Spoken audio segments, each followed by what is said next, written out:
95% बच्चे क्लियर ही नहीं है कि उन्होंने फ्यूचर में करना क्या ऐसी बहुत पहले से ही राग़िब कर दें या उस चीज़ की तरफ उसकी प्रैक्टिस करना शुरू करें जो हम चाहते हैं कि वो बेटा बड़े होकर क्या बनोगे, अच्छा कौन से स्कूल में पढ़ते हो, किस क्लास में पढ़ते हो। 3 साल 4 साल 5 साल के बच्चे को बता दो कि उससे बड़े होकर क्या बनना है। हम उसको बताते हैं तुमने डॉक्टर बनना है, इंजीनियर बनना है, आर्मी में जाना, पुलिसमैन बनना है। ये 4-5 जो सिलेक्टिव से प्रोफेशन है ना, ये हमारे वालिदैन के दिमाग में और जुबान पर तो उसके दिमाग में ये 4-5 प्रोफेशन जो है ना वो बैठ जाते हैं। 6, 7, 8 तक ये चीज़ उसके दिमाग में रही, वो भी थोड़ा सा मैच्योर होना शुरू होगा, उसका पर्सपेक्टिव चेंज होना शुरू हो जाएगा। 8-10 साल वो डॉक्टर बना, 8-10 साल के लिए उसके दिमाग में डॉक्टर बनना है। 9th और 10th में हमारे जो एजुकेशन सिस्टम है ना सर, कि वो अपना कैरियर पाथ वहाँ से सिलेक्ट। अब ये भी एक हमने बहुत ज़्यादा बच्चे के ऊपर कन्फ्यूजन क्रिएट कर दी।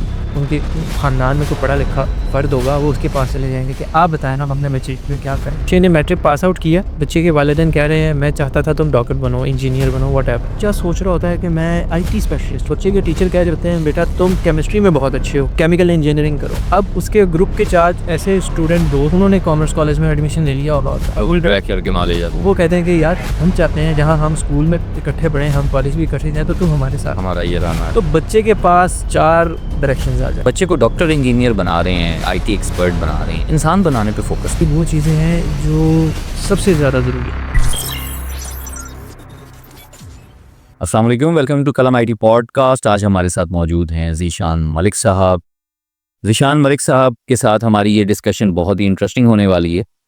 और सेकेंडली जिस टॉपिक के ऊपर हम लोग डिस्कस करने वाले हैं वो मार्केट से चैप्टर बहुत दूर है। डिस्कस हम करेंगे इस चीज़ को। थोड़ा ज़ीशान साहब की तरफ चलते हैं। ज़ीशान साहब, welcome to the podcast. Thank you so much जी, बहुत शुक्रिया। कैसे हैं भाई आप? ठीक है। अच्छा, हमने अपनी ऑडियंस को तजस्सुस में डाल दिया है कि टॉपिक क्या होने वाला है। बेसिकली देखें, आप भी पेरेंट हैं, बिल्कुल, हम भी पेरेंट हैं, डेफिनेटली।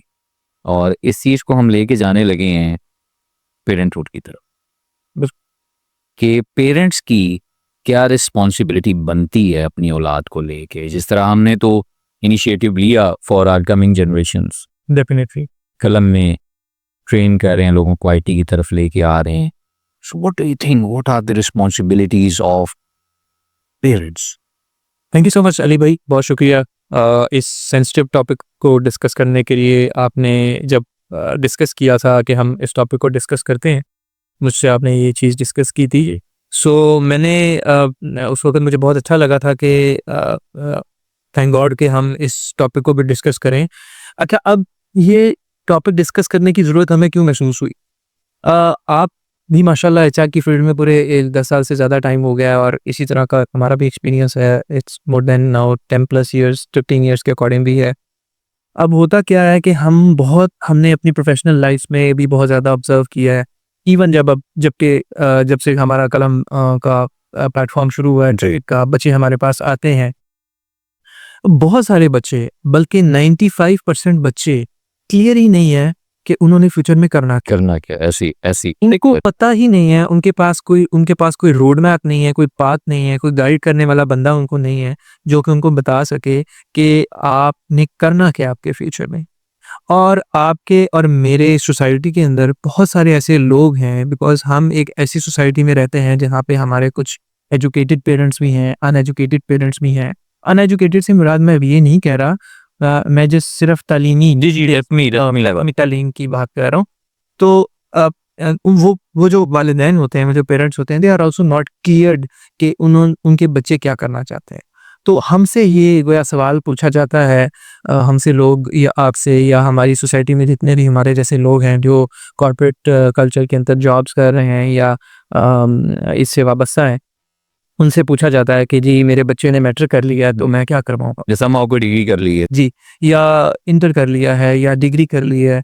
अच्छा, बहुत सारे पेरेंट्स ऐसे होते हैं और ये हमारे जिनमें मैं खुद ज़ाती तौर पे जो मेरे वालिदैन हैं या हम सब के, मैं यानी कुछ एज ग्रुप की मैं बात कर रहा हूँ। हमने भी आज से पहले जब हमने ग्रेजुएशन या अपनी तालीम को मुकम्मल किया था, तो उनका एक बहुत बहुत बड़ा सवाल होता है और वो वेट कर रहे होते हैं कि अच्छा बच्चे को नौकरी मिलेगी और बच्चा कमाने लग जाएगा या व्हाटसोएवर उसका आमदनी का जरिया शुरू हो जाएगा। लेकिन बच्चे को पता ही नहीं होता कि उसने जो तालीम मुकम्मल की है वो उसके लिए कितनी फ्रूटफुल साबित हो। उसके रोज़गार को देने में या उसके लिए रोज़गार ढूंढने में उसकी जो तालीम है या उसका जो स्किल है या उसकी जो उसके पास जो हुनर है वो कितना स्किलफुल होगा। और उससे पहले वो इसलिए क्लियर नहीं होता क्योंकि उसकी कभी ग्रूमिंग ही नहीं की होती, उसको कभी इस तरफ गाइड ही नहीं किया होता कि उसने बनना क्या है, उसने पढ़ना क्या।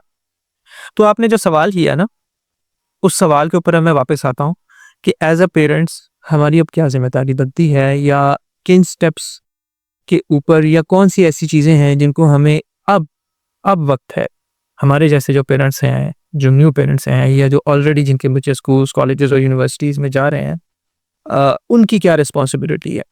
सो रिस्पॉन्सिबिलिटी भी कह सकते हैं कि हमारा फ़र्ज़ ही है, और बच्चों का भी है कि वो अपने पेरेंट्स को लिसन करें। सो इसका जो सबसे पहला स्टेप है ना, मेरे ख्याल से वो ये है कि हम अपने बच्चे को उस चीज़ की तरफ बहुत पहले से ही राग़िब कर दें, या उस चीज़ की तरफ उसकी प्रैक्टिस करना शुरू करें जो हम चाहते हैं कि वो बने। ये बहुत बहुत ज़रूरी बात है। देखिए, आपका बच्चा जब 3 साल, 4 साल, 5 साल या 6 साल का है ना, सो वो एक ऐसी स्टेज में है कि आप उसको जिस मोल्ड में ढालना चाहेंगे ना, वो ढल जाएगा। ठीक है? तो होता क्या है नॉर्मली, बच्चा जब स्कूल जाना शुरू होता है या बोलने लगता है, प्यारी-प्यारी, मीठी-मीठी बातें करने लगता है, अपने माँ-बाप को वो बहुत अट्रैक्टिव लग रहा होता है, तो उससे 3-4 सवाल बहुत ज़्यादा पूछे जाते हैं। बेटा, बड़े होके क्या बनोगे? अच्छा, कौन से स्कूल में पढ़ते हो, या किस क्लास में पढ़ते हो? तो अब बच्चे को नहीं पता कि उसने क्या बनना। आप मुझे बताएं कि 3 साल, 4 साल, 5 साल के बच्चे को पता होगा कि उसने बड़े होके क्या बनना है? नहीं पता हो। हम उसको बताते हैं, तुमने डॉक्टर बनना है, तुमने इंजीनियर बनना है, तुमने बड़े होके आर्मी में जाना है, या पुलिसमैन बनना है। ये 4-5 जो बड़े सिलेक्टिव से प्रोफेशन होता है ना, ये हमारे वालिदैन के दिमाग में और ज़ुबान पे होते हैं। और जब हम ये चीज़ पूछते हैं ना अपने बच्चे से, तो वो उसके दिमाग में ये 4-5 प्रोफेशन जो है ना, वो बैठ जाते हैं। तो नेक्स्ट जब आपके वालिदैन के दोस्त, आपके रिश्तेदार ननिहाल ददियाल वाले घर आते हैं, बड़ा प्यार करते हैं, बच्चे को बुला के पूछते हैं, बेटा बड़े होकर क्या बनोगे? तो वो एक सेकंड में इंस्टेंटली आपको वो बताता है, जी मैं बड़ा होकर डॉक्टर बनूंगा। क्योंकि वो उस वक्त अपने माँ बाप को बहुत प्यार कर रहा होता है ना, उसके माँ बाप उसको बहुत ज़्यादा उस वक्त प्यार। सो जो उसके माँ बाप ने बोला होता है उसने वही बयान कर। जैसे मैं अपने बच्चे को बोल पाऊंगा, बेटा तुमने बड़े होकर इंजीनियर बनना है, तो वो मुझे सुनेगा कि मेरे फादर ने कहा है, या मदर ने कहा है कि तुमने बड़े होकर डॉक्टर या इंजीनियर बनना है, तो वो चीज़ उसके दिमाग में रखे। अब 6, 7, 8वीं 9वीं 6, 7, 8 तक ये चीज़ उसके दिमाग में रहेगी। उसके बाद जब उसकी क्लास में बच्चे मैच्योर होना शुरू होंगे, वो भी थोड़ा सा मैच्योर होना शुरू होगा, उसको रिसर्च करने का पता चलेगा, चीज़ों को देखेगा, टीचर से डिस्कस करेगा, अब उसका पर्सपेक्टिव चेंज होना शुरू हो जाएगा। अब यहाँ पे वो जो उसके माँ बाप उसको कहते थे कि तुम डॉक्टर बनोगे, इंजीनियर बनोगे, पुलिस में जाओगे, या फौज में जाओगे, या सरकारी अफसर बनोगे, या CSS करोगे, या फला जो भी है, अब वो थोड़ा सा चेंज होना शुरू हो गया। अब आप गौर कीजिए कि एक बच्चे के पहले दिमाग में था डॉक्टर बनना, मिसाल लीजिए जो भी जितने भी मैंने प्रोफेशन किए, हम एक मिसाल ले गए थे ना डॉक्टर, 8-10 साल वो डॉक्टर बना। 8-10 साल के लिए उसके दिमाग में डॉक्टर बनना है। यहाँ पे अब उसने खुद जब देखा कि डॉक्टर ये वो इस तरह उस वक्त खुद से इंटरेस्ट डेवलप होना शुरू हो गया। ठीक, तो उसने कुछ और सोचना शुरू कर दिया। 9th और 10th में हमारे जो एजुकेशन सिस्टम है ना सर, उसमें बहुत सारी चीज़ें अभी ऐसी हैं जिसमें हमने बच्चों के ऊपर चीज़ें छोड़ी होती हैं, या उनके वालिदैन के ऊपर, कि वो अपना कैरियर पाथ कहाँ से सिलेक्ट करें। और वो बहुत, मैं ये समझता हूँ कि डिस्कस करने वाली चीज़ें हैं कि आपने आर्ट्स को चूज़ करना है या साइंस को चूज़ करना है। जी। आपने साइंस में आ गए, अब आपने बायोलॉजी चूज़ करनी है, या आपने कंप्यूटर साइंसेस चूज़ करना है, क्योंकि इनके बाद आगे आपकी एजुकेशन डिसाइड होनी होती है। अगर एक बच्चे ने बायोलॉजी डिसाइड की है, तो उसके लिए आगे जो है वो दूसरी फील्ड्स को चूज़ करना आसान है। अगर एक बच्चे ने कंप्यूटर साइंसेस मैट्रिक में 9th या 10th में चूज़ किया है, तो उसके लिए वो चीज़ मुमकिन नहीं है कि वो दोबारा मेडिकल की फील्ड को ज्वाइन कर सके, जिसमें FSC प्री मेडिकल होती है या दूसरी चीज़ होती है। हाउएवर अगर बच्चे ने मेडिकल बायोलॉजिकल पढ़ी है, अभी अगर हो सकता है इसमें कोई चेंजेस होगी हो तो वो हो सकती हैं, लेकिन जहाँ तक मुझे याद है जी। ये होता है कि आप प्री मेडिकल की स्टडीज़ को कंटिन्यू करना है, या वहाँ से आप फिर अपना आगे कॉमर्स का भी कोई फील्ड चूज़ कर सकते हैं, या कोई और फील्ड चूज़ कर सकते हैं। अब ये भी एक हमने बहुत ज़्यादा बच्चे के ऊपर कन्फ्यूजन क्रिएट कर दी। 16 साल का, 15 साल का बच्चा, 17 साल का, 18 साल का बच्चा, when he is not cleared with his career, so आपने उसके ऊपर ये चीज़ डाल दी कि बेटा तुम सेलेक्ट करो अपना मजमून। ठीक है? अब ये चीज़ वालिदैन के ऊपर बहुत सारी जिम्मेदारियां हैं। जो तो वालिदैन अपने बच्चे के करियर को लेके फोकस्ड हैं, उनको पता है जिसने अपने बच्चे को वाकई डॉक्टर बनाना है और डॉक्टर बनाना है तब यही चीज़ चलेगी, वो तो उसको बता देगा। अब जिसके वालिदैन को ये चीज़ कन्फर्म नहीं है और ये वाली कम्युनिटी ज़्यादा है, इस कम्युनिटी की तादाद ज़्यादा है कि उनको नहीं पता कि उन्होंने अपने बच्चे को क्या करना है। वो अपने बेटे पे, बच्चों पे, औलाद पे, उनके टीचर्स पे, उनके ट्यूटर्स पे या किसी ऐसे दोस्त जो हमारे जैसे लोग हैं या उनके खानदान में कोई पढ़ा लिखा फ़र्द होगा, वो उसके पास चले जाएंगे कि आप बताएं हम अपने बच्चे के लिए क्या करें, उसको क्या बनाए, उसको कौन सा सब्जेक्ट करवाए। चले यहाँ तक हो गया, 9th 10th में आपने कंप्यूटर साइंस बायोलॉजिकल रखी। अभी आ जाते हैं जब बच्चा कॉलेज आने लगता है। अब यहाँ पे बच्चे ने मैट्रिक पास आउट किया, बच्चे के वालिदैन कह रहे हैं मैं चाहता था तुम डॉक्टर बनो, इंजीनियर बनो, व्हाटएवर। बच्चा सोच रहा होता है कि मैं आईटी स्पेशलिस्ट बनूं, आईटी के अंदर जाऊं, सॉफ्टवेयर इंजीनियर बनूं। बच्चे के टीचर कह रहे होते हैं बेटा तुम केमिस्ट्री में बहुत अच्छे हो, तो तुम केमिकल इंजीनियरिंग करो। अब उसके ग्रुप के 4 ऐसे स्टूडेंट दोस्त, उन्होंने कॉमर्स कॉलेज में एडमिशन ले लिया हुआ होता है और करके मान लीजिए वो कहते हैं कि यार हम चाहते हैं जहां हम स्कूल में इकट्ठे पढ़े, हम कॉलेज भी इकट्ठे जाए, तो तुम हमारे साथ। हमारा ये रहना तो बच्चे के पास 4 डायरेक्शन आ जाते इमोशनली जिस तरफ ज्यादा होगा वहां जाएगा, है ना। अब देखें अब वो क्या सिलेक्ट करेगा। यहाँ पे अगर एक बच्चा अपने कैरियर को लेके फोकस्ड हो, उसके पेरेंट्स उसके कैरियर को लेके बहुत ज़्यादा फोकस्ड हो और डिसाइसिव हो, ये हमने अपने बच्चे के लिए ये चीज़ सेलेक्ट कर ली है, सो उसको कभी भी इन कन्फ्यूजन का शिकार नहीं होना पड़ेगा। उसको पता है मैंने ये चीज़ सेलेक्ट करनी है, मैंने ये सब्जेक्ट सेलेक्ट करने हैं, मैंने ये एजुकेशन को सेलेक्ट करना है और मैंने किस इंस्टीट्यूट के अंदर एडमिशन लेना है। ठीक है। फिर उसके बाद ये मैं बड़े कहना चाहता हूँ कि जो हमारा एजुकेशन सिस्टम है सर, उसके अंदर टेक्निकली स्किल वाइज या प्रैक्टिकली कुछ इतना ख़ास हमारा निसाब है ही। हमें जो पढ़ाया जाता है वो हम 95 मेरा ख्याल से 97% 6-8% हम लोग अपनी प्रैक्टिकल लाइफ में वो चीज़ें इम्प्लीमेंट ही नहीं करते जो हम पढ़ के आ रहे होते हैं, सिवाय कि वो ऐसी जो स्टडीज़ हैं जो टेक्निकल स्टडीज़ हैं जिनका ताल्लुक टेक्निकल स्टडी से है, या वो जो स्किल्ड स्टडीज़ हैं, वो ऐसी स्टडीज़ हैं उसमें आपको बहुत सारी चीज़ें, उसमें भी बहुत सारी चीज़ें ऐसी होती हैं जो जब आपको पढ़ाया जा रहा होता है वो वैसा नहीं होता जब आप प्रैक्टिकल लाइफ में आते हैं। सो ये जो चीज़ें हैं ना, ये बहुत ज़्यादा डिस्कस करने वाली हैं। मेरे ख्याल से पेरेंट्स को अपने बच्चों के लिए बिल्कुल बेसिकली जब आपका बच्चा 2-3 साल का, 4 साल का है, 5 साल का या 10-6 साल का या स्कूल गोइंग है, आप उसके साथ वो चीज़ डिस्कस करना शुरू करें। तो एक और चीज़ बड़ी ज़रूरी है, अपने बच्चे को पहले आप देखें कि वो बनना क्या चाहता है या उसके अंदर स्पार्क किस चीज़ का है। अब बहुत सारे लोग ऐसे सोचते होंगे कि बच्चे छोटी एज में किस तरह से हम जज करें। ये बहुत आसान चीज़ है। आप अपने बच्चे को डेली रूटीन में ऑब्जर्व करें, वो किस चीज़ को लेकर के खुश है, उसका दिन किस चीज़ में लग रहा है, वो किस चीज़ में अपना ज़्यादा टाइम स्पेंड करने को अच्छा समझता है, वो खुश किस चीज़ में होता है, खेल में, कूद में। तो दैट मीन्स कि आप बच्चे को किसी एथलेटिक्स की तरफ लेकर जाएं, किसी ऐसी चीज़ की तरफ उसको लेकर जाएं जहाँ पे वो उस चीज़ के अंदर ज़्यादा उसको इंटरेस्ट डेवलप। अगर आपका बच्चा ड्राइंग करने में या आपका बच्चा स्पोर्ट्स आर्ट्स या इस चीज़ में कलर्स को पसंद कर रहा है, सो इससे रिलेटेड बहुत सारी फील्ड्स है। ग्राफिक डिज़ाइनिंग हमारे जो आईटी इंडस्ट्री का बहुत बड़ा एक पिलर है, वहाँ पे आप अपने बच्चे को लेकर जा सकते हैं। आर्टिस्ट आप उसको बना सकते हैं, पेंटिंग की तरफ वो आ सकता है।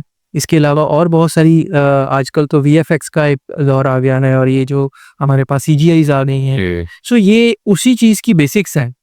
आपका बच्चा सबसे पहले अपने एक A4 की शीट के ऊपर एक ऐसे वो लाइनें लगा रहा है ना, उस सबसे पहला उसका ग्राफिक्स का डिज़ाइन है सर।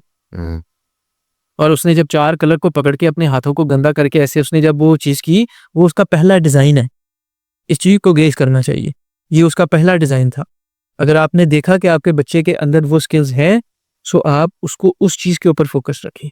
अगर आपको लगता है कि आपका बच्चा बहुत टॉकेटिव है, ज़्यादा बोलता है, ज़्यादा बात करता है, हर चीज़ में इंटरेस्ट लेने की कोशिश कर रहा है, आपके घर गेस्ट आए हैं, आपका बच्चा आया फ़ौरन से शाय नहीं है, कॉन्फिडेंट है, उसने आके सबको वेलकम किया, so you can choose media industry for him. आप मास कम्युनिकेशन की मीडिया इंडस्ट्री उसके लिए चूज़ कर लें। मेरा इसमें बहुत सारे लोगों की अपनी अपनी एक राय होगी, लेकिन मीडिया इंडस्ट्री के अंदर हमारे पास बहुत सारी fields. Exactly, digital media marketing है, सोशल मीडिया मार्केटिंग है, इसके बाद हमारे पास जो प्रिंट मीडिया है, इसके अलावा हमारे पास टीवी है, न्यूज़ चैनल्स हैं, रिपोर्टिंग है, जर्नलिज्म है, बहुत सारी फील्ड्स हैं।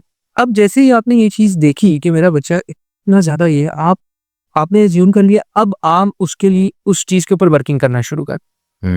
मैं एक मिसाल देता हूँ, आपको लगा आपका बच्चा पेंटिंग में बहुत अच्छा, मेरी अपनी बेटी she is 4 years old and she is really fond of painting. I remember when she came here. Yes sir. और उसका एक ही काम है कि उसने जहाँ पे पेन या कोई कलर या इस तरह की चीज़ है, she used to write and this. तो मैंने ये गेज किया कि I think she is very good in colours and drawing things. तो मैंने ये महसूस किया कि शायद मुझे इसको ग्राफिक डिज़ाइनिंग और डिज़ाइनिंग की तरफ लेकर आना चाहिए। अब उसमें कुछ भी हो सकता है, फैशन डिज़ाइनिंग भी हो सकती है, टेक्सटाइल डिज़ाइनिंग भी हो सकती है, ग्राफिक डिज़ाइनिंग भी आप कर सकते हैं, आप वीएफएक्स की तरफ जा सकते हैं, आप जो भी है हमारा आजकल मीडिया में जितना भी सारी चीज़ें इसी से रिलेटेड है। सो आई जस्ट फेल्ट दैट कि सो मैंने उसको उसकी तरफ अपना उसका इंटरेस्ट इसकी तरफ बिल्ड करना शुरू कर दिया। लाइक मैंने उसको स्केच बुक ला के दी, कलर्स की वेरिएशंस ला के दी कि इसका इंटरेस्ट डेवलप हो और ज़्यादा और ज़्यादा और ज़्यादा, वो चीज़ों को और ज़्यादा डिटेल में जानना चाहिए। सपोज पेंसिल कलर के बाद बारी आती है वाटर कलर्स की जी। उसके बाद आपके पास पोस्टर कलर्स आते हैं, फिर आपके पास क्रेयॉन्स हैं। So I use by those colours for फिर कैनवस आ गया, फिर आपके पास स्केच बुक है, पेपर है, बहुत सारी चीज़ें हैं। स्टेप बाय स्टेप थोड़ी थोड़ी चीज़ें, क्योंकि ना एज के अकॉर्डिंगली आपने अपने बच्चे के ऊपर बोझ डालना है।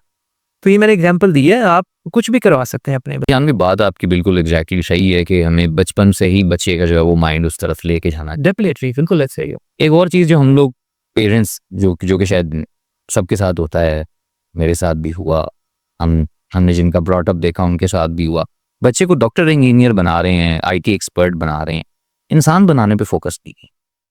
ये देखिए, ये वो चीज़ें हैं जो सबसे ज़्यादा ज़रूरी है। आपका बच्चा जब तक के इन सारी बेसिक चीज़ों को नहीं सीखेगा ना, आप डॉक्टर तो आप बन गए ना, लेकिन प्रोफेशन में ले जाएं, वो एक अच्छा इंसान जब तक नहीं बनेगा तब तक वो एक अच्छा प्रोफेशनल भी नहीं बन पाएगा। नहीं, डॉक्टर बन गए ना, बच्चे डॉक्टर बन गए, गल्ला आपने सामने रखा हुआ है, ये put 100 rupees in this box, तो उसके बाद मैं आपका इलाज करूंगा, 100 और 200 जितनी भी फीस है, सो ऑन। सर उसमें ना संगलती पूरे माशरे की है, माजरत के साथ, इतनी ज़्यादा फीसेस, इतने ज़्यादा खर्चे। सो एक पेरेंट जो है वो अपने बच्चे की स्टडी, जब उसको डॉक्टर बनाने के ऊपर 1 करोड़ रुपए खर्च करता है, तो उसकी क्या एक्सपेक्टेशंस होंगी, आप मुझे बताएं। हाँ, मैं 4 करोड़ कमाऊं, नो डेफिनेटली, ये अपने पेरेंट्स का उसमें बच्चा पहले 5-7 साल तो उसके पास कुछ नहीं है सिवाय 40-50 हज़ार की हाउस जॉब के। आप मुझे बताएं, कोई ऐसा है जो अभी से अपना मेडिकल की डिग्री क्लियर करे और उसको पीएमबीसी मिल जाए और उसके बाद उसे what would be the personal satisfaction इन सारे सिनेरियो में? एजुकेशन कहाँ गई? ये तो अब यही तो एक अलमिया है ना हमारी सोसाइटी का, कि एजुकेशन का पर्पस जो है ना वो अब सोली है अर्निंग। उसमें कहीं पे भी मेरे ख्याल से सर्विस नहीं है। ये वो पेशा है जो जरिया इबादत भी समझा जाता है। ये हर पेशा जरिया इबादत है, हर पेशा ही है, लेकिन ये बहुत बड़ी खिदमत है सर। मैं ये समझता हूँ कि डॉक्टर जो है वो काम भी करते हैं जो हम शायद कभी अपने सगों का भी ना कर सके हैं। है नहीं? You are right. तो वो काम कर रहे होते हैं, तो उसका एक अलग ही वो है, उसकी एक अलग ही पूरी एक समझ लें कि उसकी क्या किया जाता है। तो इस वजह से आप ज़रूरी है कि ये पेरेंट्स जो है ना वो बच्चे की ब्रॉटअप में ये चीज़ें ऐड करें। शुरू घर से ही है, शुरू माँ बाप वाले है। सबसे ज़्यादा मैं समझता हूँ वो वालिद, फादर जो होता है ना, लेके कहते तो हैं कि पहली दरगाह माँ की गोद है, वो बात बिल्कुल ठीक है, लेकिन बच्चा अपने वालिद से स्पेशली बहुत कुछ सीखता है। The way he is treating the mother, बच्चों की माँ को जैसे वो ट्रीट कर रहा है, जिस तरह से वो अपने माँ बाप को ट्रीट कर रहा है और जिस तरह से उनके माँ बाप आपके वालिद को ट्रीट कर रहे हैं, ये सारी चीज़ें उस बच्चे का माइंड लॉन्ग टर्म मेमोरी में चली जाती है, वो लॉन्ग टर्म मेमोरी में लग जाती है। बच्चे के कॉन्शियस माइंड में वो चीज़ें सवार रहती हैं कि आप मुझे बताएं ना, आपके घरों में आपकी माएँ, आपकी दादियाँ कितना आपको कहती हैं कि हम दूसरों की बिला मुआवजा मदद करें। हम कोशिश करते हैं, मैं सबका नहीं नाम लूँगा, ये ऑब्वियसली सोसाइटी अब with all kind of peoples, लेकिन हमारे पास सब मेजॉरिटी सबसे पहले यही होता है कि नहीं रहने देंगे, ये नहीं करना, हम क्यों करें किसी के लिए। हमारे पास एक सिलेक्टेड पोर्शन होता है जो हमने किसी के लिए सक्का और ज़कात और खैरात के लिए रखा है। अदरवाइज बहुत कम लोग ऐसे हैं जो चाहते हुए किसी की हेल्प करें। सो ये उस वक्त बच्चे देख रहे होते हैं, बच्चे पूछते हैं कि ये हमने क्यों किया। मिसाल के तौर पे आप किसी फकीर को या किसी आप ऐसे ग्राहक को पैसे दें तो बच्चा सबसे पहले आपको ये क्वेश्चन करेगा, पापा इसने आपने इसको पैसे क्यों दिए? He is no one to you. He is no one to do, आपने इसको पैसे क्यों दिए? अब this is the point way you are building your child's mind. Exactly. सही कह रहे हैं। इंसान बनाने का आपका जो सवाल है ना, वो यहाँ से शुरू होता है कि हमारा सबसे पहला जो फर्ज बनता है ना, अपने बच्चों का जहन डेवलप करिए कि किस तरह से आप इंसान माएँ सुबह तैयार क्या रही होती हैं, बच्चा वो कंगी कह रहे हैं। ऊंचे दर्जे पर फायज हो जाते हैं। लंच शेयर करने वाली जो चीज़ है ना, वहाँ से सबसे पहली चीज़ शुरू होती है। अब लंच शेयर करने वाली तो आपकी बात ठीक है ना, रिजल्ट भी तो शेयर करें। जी डेफिनेटली, रिजल्ट कार्ड भी शेयर करें ना। Why the education system is going negatively towards the future? Numbers game है ना, नंबर गेम है। देखो ना, आपको माँ बाप प्यार कर रहे हैं, वो लेके जा रहे हैं, आपको स्कूल भेज रहे हैं, पढ़ाई बच्चे की सही हो रही है, बेटा सबसे आगे निकलना है, बिल्कुल बेटा फर्स्ट आना है जी।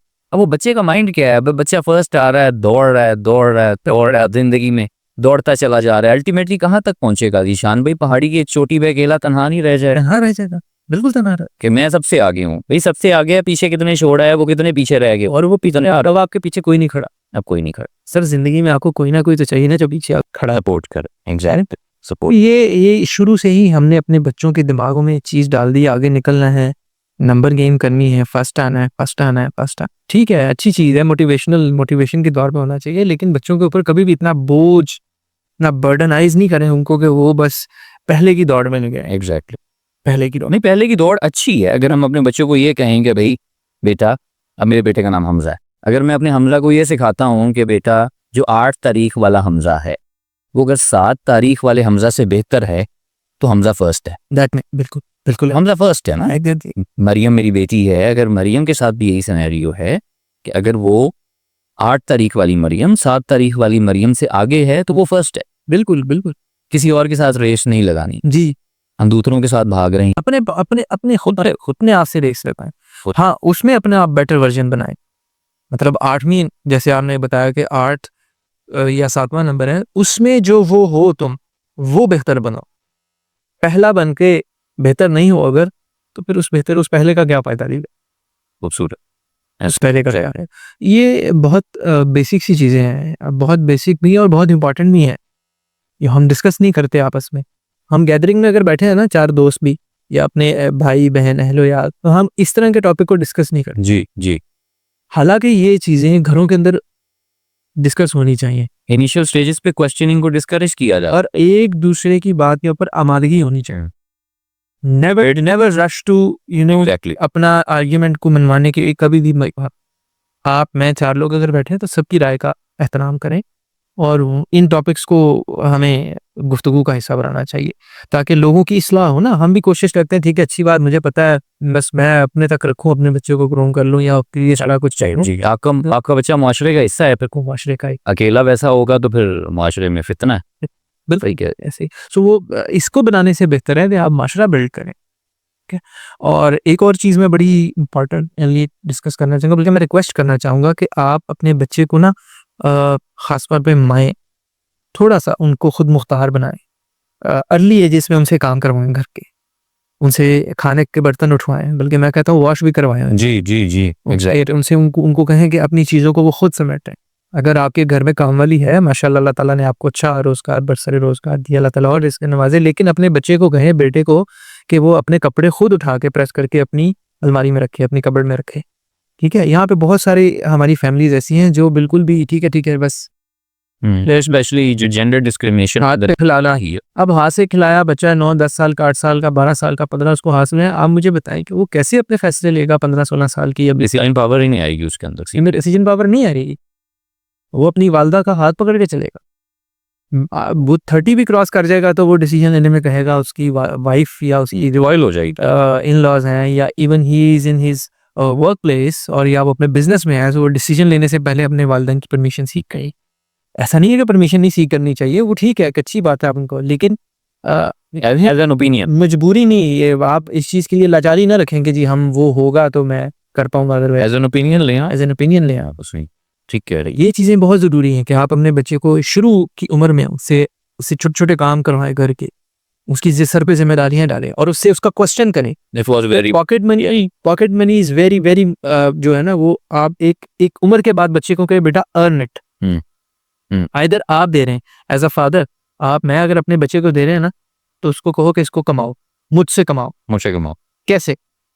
आप सुबह काम पे जा रहे हैं, ऑफिस जा रहे हैं, अपने बिजनेस पे जा रहे हैं, अपने बेटे को या अपनी बच्ची को कहें these are the task you have to done for today, then I will give you the pocket money. देखें, आपने उसके अंदर अर्निंग का जज्बा पैदा किया। उस वक्त उस बच्चे के अंदर ना वो वाले मामलात नहीं है, वो भी टीन एज में नहीं गया अभी, अब जी उसमें मामलात में नहीं है, क्योंकि जब आप क्वेश्चन इस स्टेज पे जाके कहेंगे ना तो आपके साथ राइवलरी क्रिएट करेगा। बच्चे 19-20 की उम्र में जब आप उसको कहेंगे ना कि मुझसे पैसे मांगने के लिए मुझसे कमाओ, तो वो आपसे राइवलरी करेगा। जब आपका बच्चा छोटा है ना, वो आपको आपकी हर बात को सच मानता है, आपकी हर बात को अहमियत देता है और आपकी हर बात को मानता है दिल से, दिमाग से। So when you tell him बेटा अर्न इट, कल मैंने आपको जितनी भी पॉकेट मनी दी थी, आज मैं आपको तब दूंगा if you done this work by when I come home. अगर आपके बच्चे ने वो काम किया है देन योर ड्यूटी कि आप उसको उसका रिवॉर्ड दो। इससे आपके बच्चे के अंदर खुद एतमादी भी पैदा होती है और जज्बा पैदा होता है कि yes there is something which is called earnings.